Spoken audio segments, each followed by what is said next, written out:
L'instant M, le rendez-vous média de France Inter. Frédéric Tadei, il y a quelques mois, vous donniez une longue interview à un site qui s'appelle Thinkerview. Alors moi, j'ai lu beaucoup de choses pour préparer cet entretien. J'en ai regardé aussi, je suis tombée dessus par hasard en préparant cette émission. Vous expliquiez qu'un milliardaire, un banquier, un capitaine d'industrie ne faisait pas forcément un mauvais patron de médias, que l'histoire de la presse américaine en était pleine d'exemples. Et puis, vous ajoutiez cela. Je me fie absolument pas à des télévisions ou à des radios étatiques en pensant que c'est là qu'est la liberté. Ça peut l'être quand c'est un service public bien séparé des intérêts de l'État. Ma question, elle est toute simple, Frédéric Tadei. Avez-vous confiance? Fiez-vous, à Russia Today? Aujourd'hui, oui, bien entendu, puisque d'abord, ils sont venus me chercher, si vous voulez. Quand vous venez me chercher, c'est que vous savez que vous allez me donner une totale liberté, puisque je l'ai toujours eu et je l'ai toujours demandé à tous mes employeurs avant, que ce soit des chaînes d'État comme France Télévisions, des radios aux mains de gens qu'on classe parmi les milliardaires des médias, comme Europe 1. Aujourd'hui, Russia Today, dont on sait que c'est une chaîne financée par l'État russe. Une chaîne qui n'est donc pas du tout séparée des intérêts de l'État. Comme France 24 ou comme France Télévisions. Mais non, vous le prenez à l'envers. Ils étaient en train de m'expliquer qu'en gros, quand on était qu'une chaîne publique, c'était forcément... Alors je ne sais plus, parce qu'on m'a souvent posé cette question. J'ai oublié dans le cas de Thinkerview. Mais en gros, quand vous êtes aux mains des milliardaires, vous n'êtes pas libre. Quand vous êtes aux mains de l'État, vous n'êtes pas libre. Et là, en l'occurrence, d'un État étranger, vous n'êtes pas libre. Moi, je suis libre partout. Je me fiche, je le répète, je me fiche de qui me paye du moment que je peux faire ce que je veux. Inviter qui je veux, parler de qui je veux. Je vous garantis qu'il y a des gens qui pensent que vous n'êtes pas libre aujourd'hui sur France Inter. Vous voyez ? En tant que téléspectateur ou internaute, puisque Russia Today se consomme soit à la télévision, soit sur Internet, est-ce que vous avez confiance en Russia Today et en Oui, totalement, bien sûr, puisque c'est écrit dans mon contrat. Je peux faire ce que je veux. Je vous parle, vous, en tant que téléspectateur. En tant que téléspectateur, oui. Je ne regarde jamais la télévision, Sonia De Villers. Vous le savez bien, vous m'avez souvent posé cette question. Je ne regarde pas la télévision. Alors, donc vous vous fichez... pour ne pas être influencé. Non, vous vous fichez totalement, finalement, du traitement de l'information que propose un média sur lequel vous officiez, totalement. Si vous vous donniez la peine de le regarder. Mais je n'ai jamais regardé les journaux de France 2 et de France 3 quand j'étais sur France 2 et France 3. Donc vous n'avez jamais regardé pendant 15 ans Today. Dardar, et j'étais juste après le journal. Je ne me sentais pas forcément solidaire de tout ce qui avait été dit pendant une demi-heure. Non, je vous pose simplement la question. Vous n'avez jamais regardé Russia Today? Non, j'ai pas plus regardé Russia Today que France Télévisions, vous voyez. D'accord. Et ça m'a pas empêché de travailler sur France Télévisions. Vous venez d'expliquer qu'un média d'État, donc Russia Today, financé par le Kremlin, c'était à mettre sur un strict plan d'égalité que France 24 que vous venez de citer. Financé par l'Élysée, vous voyez. Il faudrait rajouter France 24, financé par l'Élysée. Vraiment? Et tout de suite, bah oui, j'imagine, non? C'est pas le cas? Non? Ah bon, pardonnez-moi. Non, mais ça aurait été drôle. Alors d'abord, on explique. France 24, en réalité, donc, c'est ce qu'on appelle l'audiovisuel extérieur français. Donc c'est une chaîne publique à destination des pays étrangers. C'est une chaîne d'information. On est bien d'accord que c'est pas exactement le même mode de financement. On est bien d'accord que ce n'est pas l'Élysée. Je me souviens que c'était le ministère des Affaires extérieures qui avait nommé la première présidente, et ça avait fait toute une polémique d'ailleurs. Enfin, écoutez, on va pas rentrer dans le détail. Je m'en fiche, j'ai jamais vu France 24 non plus. Non plus. Voilà. Mais si France 24 m'avait proposé de faire un débat qui allait être vu dans le monde entier, c'est pas le cas de Russia Today France. Je vous rassure tout de suite, ça ne sera vu qu'ici par très peu de gens. Il n'y aura pas de contamination générale. Ça veut dire que Russia Today, c'est faute de mieux? C'est qu'on vous l'a pas proposé ailleurs ? Non, je trouve qu'aujourd'hui, la question que vous devriez me poser, attendez, parce que c'est-à-dire comment se fait-il que Frédéric Tadei, je vais commencer à parler de moi à la troisième personne, tellement j'ai l'impression qu'on parle d'un autre, est obligé, pour faire ce qu'il a fait pendant 10 ans, totalement librement sur France Télévisions et avec beaucoup de succès, c'est ça que vous devriez me dire, dans Ce soir ou jamais, pourquoi est-il obligé de le dire aujourd'hui, d'aller le faire aujourd'hui sur une chaîne russe? C'est ça le problème des médias français, c'est pas le problème de moi. Oh là là, par qui est-il payé? Le problème, c'est que vous n'avez plus de vrai débat à la télévision française et que ça n'a l'air de gêner aucun journaliste. Ça m'étonne. Moi, ça m'embête. Si on me propose de le faire aujourd'hui, avec une totale liberté, je peux inviter qui je veux, faire ce que je veux. Le jour où il y aura des débats sur la Russie, je vous garantis qu'il y aura des pro-Poutine, parce que j'en ai toujours invité, ce qui n'est pas le cas de mes collègues. On n'invite jamais les pro-Poutine, vous remarquerez, dans les débats sur la Russie. Moi, je les invitais, et j'invitais aussi, évidemment, des anti-Poutine, et je les inviterai sur Russia Today. Ils pourront dire ce qu'ils veulent, vous vous rendez compte? C'est ça que vous devriez saluer. À partir de maintenant, sur Russia Today, les anti-Poutine pourront dire librement ce qu'ils pensent. Maintenant, qui parle quand on parle d'un média, quand on prend un média? Qui parle? C'est quand même une vraie question.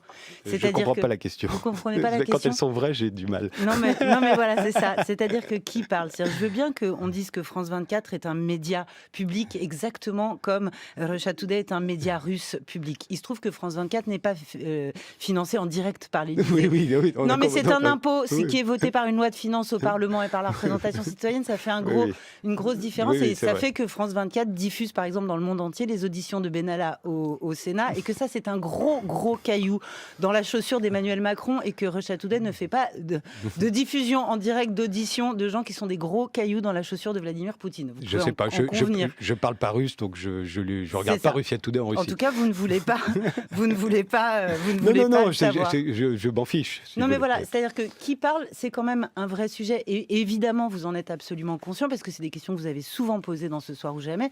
C'est une question vraiment intéressante. Je vais vous dire, deux chaînes publiques, l'une et on va dire financée par une démocratie, l'autre par un régime autoritaire. Est-ce qu'on peut les renvoyer dos à dos? C'est ma question préférée. Oui, on peut les renvoyer dos à dos. C'est ma question préférée. Allez-y, c'est pas grave si je vous pose des questions bêtes. Ah non, je ne suis pas dit qu'elle est bête. Je dis c'est ma question préférée. Et je pense que la démocratie telle que la vivent les Russes n'est pas la même que celle que nous vivons, nous, pour une raison simple. Ça fait 30 ans qu'ils sont en démocratie. Nous, ça fait 200 ans à peu près qu'on essaye ce système. Ensuite, notre vision de la démocratie, ce que vous appelez la démocratie, qui a l'air d'être une et indivisible, a beaucoup évolué avec le temps. Je vous rappelle, et vous le savez très bien, qu'on a vécu pendant longtemps sous l'apartheid, c'est-à-dire que les femmes n'avaient pas le droit de vote, on appelait ça quand même une démocratie. L'Amérique a vécu avec la ségrégation raciale jusqu'à la fin des années 60 et se considérait néanmoins comme la plus grande démocratie du monde. Et donnait des leçons de démocratie à tout le monde. Il se trouve qu'aujourd'hui, on a la religion du général de Gaulle, que moi-même j'adore, et évidemment, il allait de soi que pour nous, le général de Gaulle, c'était une démocratie. Néanmoins, cette maison dans laquelle nous sommes aujourd'hui, elle s'appelait l'ORTF, elle lui était réservée à la télévision notamment. Quand il venait, il avait les questions à l'avance et on ne lui parlait jamais de la France-Afrique, des polices parallèles, du manque de liberté d'expression pour l'opposition dans les médias nationaux, si vous regardez etc. France 24, parce que donc je voudrais juste finir mon raisonnement, Sonia De Villers, et je vous dirais que, avec ce que vous êtes en train de me dire de la démocratie, si le général de Gaulle revenait aujourd'hui, vous seriez obligé de lui dire que c'était une démocratie autoritaire et vous seriez obligé de le regarder un peu comme Poutine. C'est facile d'aller chercher l'histoire, Frédéric Tadei. Mais non, c'est difficile, ça évite de dire des conneries. Le recul historique, le recul géographique. Aujourd'hui, en 2018, quand vous comparez le régime démocratique en France et le régime démocratique en Russie, vous ne pouvez pas les aligner. Mais pour les raisons que je viens de vous expliquer. Mais peu importe les raisons. Alors peu importe les raisons. Non, pas peu importe les raisons. C'est-à-dire que alors oui, nous sommes plus démocratiques du point de vue français de ce qu'est la démocratie aujourd'hui en 2018. Nous sommes plus démocratiques que les Russes et les conceptions qu'ils ont de la démocratie aujourd'hui en 2018. De mon point de vue français, c'est sûr.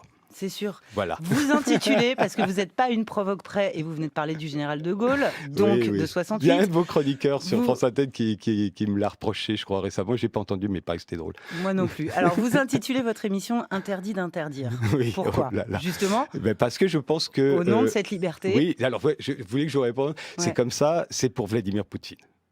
Vous voyez, il finance son émission et l'émission s'intitule Interdit d'interdire. Donc c'est une manière de dire à Vladimir, attention Vladimir, interdit de m'interdire. Vous voyez, ça vous dérange pas de clamer il est interdit d'interdire sur un média russe alors que non mais vraiment alors que la Russie, non Frédéric Tadei, je vous jure que c'est une vraie question et je vous la pose hyper sincèrement. Non mais la Russie c'est quand même un des régimes les plus liberticides en matière de médias et de débat d'idées, et le débat d'idées c'est vraiment quelque chose qui vous est cher. Je vous garantis, Sonia De Villers, que quand on fera ce débat dans Interdit d'interdire sur la liberté des médias russes, je vous inviterai et vous pourrez le dire sur RT. Mais je m'en fiche, moi, d'aller le dire sur RT. Mais vous avez tort, vous devriez le dire. Non, mais c'est pas ça.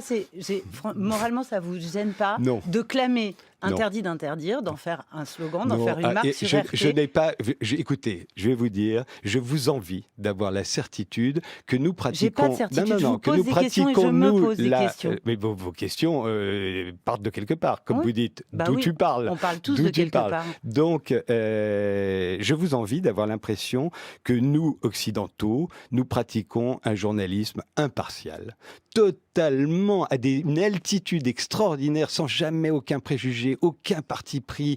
On enquête, on passe les auditions de Benalla sur France 24, on est les champions de la démocratie, on est des journalistes, nous on fait de l'information, et tous les autres, absolument tous les autres, font de la propagande.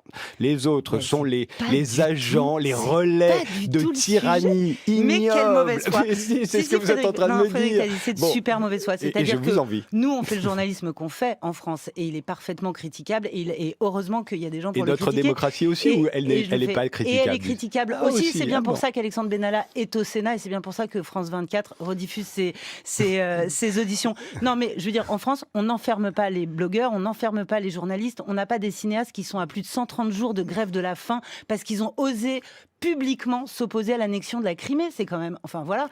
Et les organisations qui défendent le journalisme ne sont pas taxées d'agents de l'étranger, c'est de ça dont je vous parle. Non, vous avez certainement raison. Il y a sûrement, dans les prisons françaises, il n'y a que des coupables. Non, mais bien sûr, évidemment. Mais d'ailleurs, la justice française, les prisons françaises ne sont jamais condamnées par la Cour européenne des droits de l'homme. On est absolument irréprochable dans ce domaine. Il y a absolument... on n'exécute personne. Enfin, le président de la République en France n'a pas le pouvoir de faire exécuter des gens. Il n'a pas le pouvoir on le sait bien, non mais vous avez raison, on est une démocratie formidable, je suis tout à fait d'accord avec vous, mais c'est une évidence, je comprends même pas qu'on en parle. On en parle Bah si, parce que vous intitulez votre émission Interdit d'interdire. Mais oui, vous savez d'où ça vient, Interdit d'interdire. Oui, c'était en 68, et c'était justement... Non, alors dites-moi, parce que là je pêche par je suis pas en train de faire le ignorance. pédant, c'est là où ça me fait le plus rire, c'est que c'est le slogan qui n'a pas existé. Tout le monde croit que Interdit d'interdire est un slogan de mai 68, en réalité c'est Jean-Yann, pour se moquer ou pour continuer, prolonger les slogans de mai 68, avait dit il faut aller encore plus loin, il faut interdire d'interdire. Vous voyez, et donc je l'ai repris comme le slogan qui n'a jamais existé. Et puis parce qu'on est à une époque où, vous en souvenez peut-être, il fut un temps, moi c'était quand j'étais petit, même adolescent, quand c'était comme ça, on autorisait de plus en plus de choses. Et aujourd'hui, on en interdit de plus en plus. Et donc voilà, je me dis que interdit d'interdire, ça parle assez à l'imagination des gens. Mais il se trouve que les journalistes français ont beaucoup le réflexe en ce moment, ils veulent interdire des tas de trucs, moralement, professionnellement, juridiquement, ils veulent interdire et que donc tout le monde ne voit pas l'humour que je peux avoir mis dans le titre de cette émission. Personne ne vous interdit et personne ne parle de vous interdire ni d'interdire Russia Today. C'est simplement que vous mettez... Si, il y en a qui en parlent.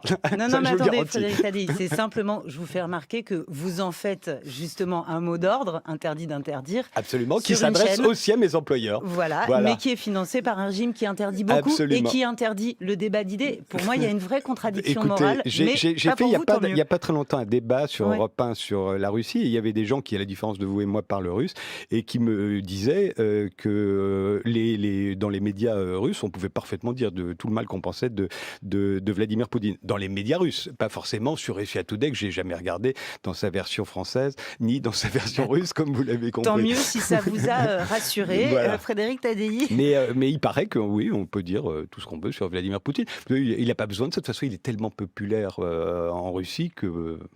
Quand même, il y a de quoi s'étrangler d'entendre un truc pareil. Ouais. Enfin bref, le débat, j'aimerais bien qu'on discute de ce que c'est qu'un débat, parce que vous en avez animé, je sais pas, peut-être 700, quelque chose comme ça. Bien plus. Non, mais pour ce soir ou jamais. Il y a eu 650 émissions. Oui, il y avait plusieurs débats. Et parfois, il y avait plusieurs débats. Voilà. Vous avez aussi tous ceux que j'ai fait ensuite sur Europe 1. Voilà, exactement. Est-ce que le débat est une forme audiovisuelle neutre? Ou est-ce que là, il n'y a pas aussi une forme... Rien n'est jamais neutre. Jamais. C'est ça qui est intéressant. Rien n'est jamais neutre. Vos questions ne sont pas neutres, mes réponses ne sont pas neutres. Et quand j'anime un débat, en dépit du fait que je veux inviter tout le monde, tous les bords, que je ne coupe jamais mes invités, que les débats se font en direct, ce qui sera le cas aussi sur RT. En dépit de ça, au moment même où je pose la question, elle n'est pas tout à fait neutre. Quand je choisissais des extraits du journal télévisé, c'était pas neutre. J'ai essayé que ce soit neutre. C'était pour raconter de la manière la plus neutre possible l'enjeu du débat. Enfin, en tout cas, pourquoi j'organisais ce débat. On n'est jamais neutre, bien entendu. C'est-à-dire que votre argument qui revient perpétuellement, et je le comprends, France, c'est vous verrez comment je vais composer mes plateaux, comme je l'ai toujours fait, des pros, des anti-Poutine, Voilà. des pros, des anti-Bachar, des pros, des anti, etc., etc. Mais en même temps, on sait très bien que quand on écoute Pascal Praud sur C8, Fogiel sur RTL, Calvi sur Canal ou à l'époque sur France 5 et Tutti Quanti, on sait très bien que c'est pas la même petite musique qui se dégage quand on écoute les uns les autres, vous Oui, y ça va compris. de soi, non? Ça va de soi, oui, mais ça va de soi. C'est-à-dire que finalement, peu importe que tout le monde se targue d'inviter des gens de gauche, des gens de droite. Ah non, mais là, vous confondez deux choses. Dites-nous. Premièrement, tous ceux que vous m'avez cités, à ma connaissance, mais comme je les écoute pas et je les regarde pas, vous allez peut-être me corriger, mais me semble-t-il, ils organisent des débats avec des chroniqueurs, non? C'est-à-dire que ce sont des gens qui Non, sont pas payés par forcément. l'émission. Non. Enfin, c'est pas le même travail. Moi, j'ai organisé des débats où, dans le cas de Ce soir ou jamais, on cherchait 6, 7, 8 personnes très différentes qui avaient travaillé sur le sujet, qui n'étaient pas payées par l'émission pour avoir un avis à un moment donné sur la dernière, sur l'affaire Benalla ou sur la polémique entourant Cyril Hanouna. On parlait de sujets sérieux, graves, pas toujours d'ailleurs, on avait parfois des sujets légers, mais enfin c'était des gens qui avaient travaillé là-dessus. Les questions qu'on pose sont pas non plus les mêmes, mais après 2 interviews, moi il y a des intervieweurs pour qui j'ai énormément d'admiration, comme Jacques Chancel, Bernard Pivot, Thierry Ardisson d'une autre génération. Vous n'avez pas 2 interviews pareilles, donc c'est la même chose pour les débats. J'imagine que on ne peut pas faire ça en dehors de ce que l'on est. Est-ce que quelque chose pourrait provoquer votre départ de Russia Today? Bien entendu. Quoi, par exemple? Une guerre entre la France et la Russie. Vous voyez? Je vois. Non, mais ça, c'est déjà pas mal. C'est déjà pas mal. Et il y en a tellement qui ont l'air de la souhaiter. Je veux dire, pour abattre un tyran pareil, ça vaudrait le coup, non?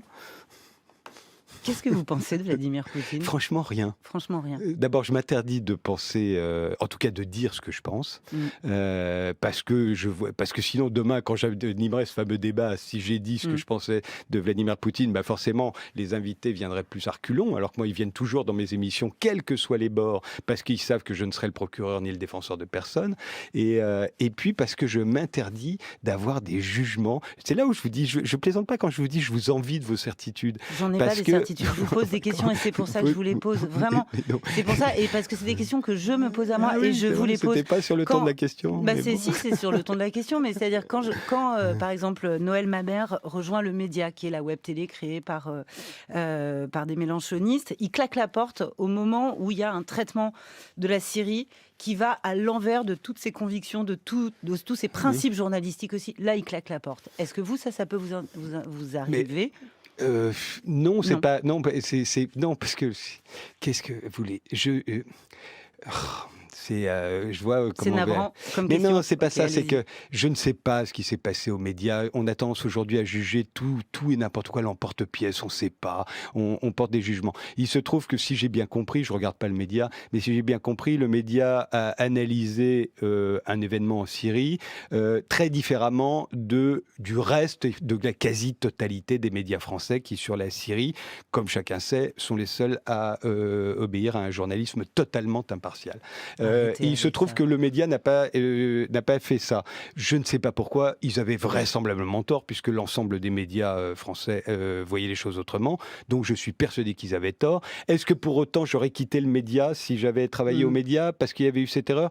Franchement, non. Je me souviens de plusieurs cas où j'ai été pendant 10 ans à France Télévisions, où France Télévisions soit a été repris par le CSA, soit a eu ceci ou cela, soit où il y a eu des polémiques autour du traitement de l'information de tel ou tel. Je ne vous rappellerai pas en détail, ça remonte trop loin, mais j'ai le souvenir très précis. Et je n'ai pas démissionné à l'époque. Pourquoi? Parce que moi, j'organise des débats sur la même chaîne et que vous n'êtes comptable de rien. Non, c'est pas ça. C'est que quand je montrais des images de France Télévisions, je disais selon France Télévisions. Je disais pas voilà la vérité parce que c'est sur France Télévisions. Je disais selon France Télévisions, voilà comment ça s'est passé. C'est ma déontologie à moi. On a le droit de me le reprocher. Vous êtes à l'unisson de toute une partie de la population française. Ça aussi, c'est une question Laquelle? qui se méfie aujourd'hui de la parole médiatique. Et alors vous allez me ranger dans les complotistes aussi? Non, non, ça c'est pas du complotisme, bon. c'est simplement, vous prenez le dernier sondage de la Croix, il y a une vraie méfiance à l'égard des médias et de je tous suis, les en médias. tant que journaliste, Absolument je pas me de sens complotisme. obligé de me poser des questions. Alors j'ai un certain nombre de réponses qui ne sont pas du tout liées au fait que les journalistes seraient inféodés à qui que ce soit, ce qui n'est pas du tout mon cas. Je ne suis jamais complotiste. Mais c'est un Donc fait pas dans que... le tous pourris. Et surtout pas dans le tous pourri. Et donc, il est un fait qu'aujourd'hui, on se méfie de nous. Je m'englobe dedans, même si je ne suis pas un journaliste de terrain, je ne fais pas d'enquête, etc. Et que donc, on doit se poser des questions, y compris sur nous-mêmes, ce que je fais. Je me pose des questions. Voilà. Par exemple, vous voulez que je vous dise une question que je me pose. Mais elle est d'actualité. Vous avez bien regardé les images de l'affaire Benalla? Non. Regardez-les, j'ai l'impression... Quelles images? Les fameuses images où il est censé taper par terre un manifestant. J'ai l'impression qu'il ne le frappe pas. Je ne vous dis pas qu'il ne le frappe pas. J'ai regardé ces images, j'ai l'impression qu'il ne le frappe pas. Quand il est à terre, ni même quand il est debout d'ailleurs, j'ai l'impression qu'il ne le frappe pas. Mais je suis le seul à avoir vu ça, puisque tous mes collègues, absolument tous, parlent de ces images où on voit Benalla frapper à terre un manifestant. Quand je vois les images, j'ai l'impression qu'il ne le frappe pas. Est-ce que c'est moi qui suis fou? Est-ce qu'il faut que j'aille me faire soigner? Est-ce que je suis un dangereux complotiste? Je ne sais pas. Je me dis, on doit faire attention. Ça pourrait y ressembler, sincèrement. Non, on doit y faire attention. C'est-à-dire que quand vous le regardez, moi je ne le vois pas. Quand on a le témoignage des manifestants, ça c'est autre chose. Quand je vois les images, racontent comment ils ont été frappés. Absolument, mais tout à fait. Et c'est pour ça que je vous dis que je n'en suis pas sûr. Je vois simplement, quand je vois les images qu'on a tous vues, j'ai l'impression que je ne le vois pas. Et je ne suis pas en train de vous dire que ça remet en question l'arbitrage vidéo. Je vous dis qu'il faut se méfier de nous-mêmes, y compris de moi, qui ne vois pas cet acte que tout le monde a vu et que tout le monde décrit. Donc, je me méfie, y compris de moi-même. Voilà. De la part de Frédéric Tadei. Et je me dis, attention, et qu'il faut qu'en tant que journaliste, on se méfie, y compris de nous-mêmes. C'est pas seulement de là, tout le temps, être en train de dire, attention, nos employeurs, l'État, la machine, les milliardaires. Non, méfions-nous de nous-mêmes, de nos convictions, de nos opinions, de nos a priori, de nos préjugés, de notre idéologie. On est persuadé qu'on est des gens impartiaux qui n'avons aucune idéologie. C'est faux, on en a tous. On a des a priori. Simplement, on peut s'interroger sur pour qui on travaille et qui parle à travers un média. C'était les questions les plus simples. La première question que je me pose, c'est moi-même qui parle à travers moi. Merci Frédéric Tadei. Donc, l'émission Interdit d'interdire sur Russia Today ne commence la semaine prochaine. Malheureusement, on ne peut pas vous donner le jour pour que vous puissiez vous faire une opinion, parce qu'on est sur Russia Today et c'est Frédéric Tadei. Non, mais ce sera vraisemblablement jeudi, et si jamais, ce sera le lundi. On vous le fera savoir. Voilà. Merci.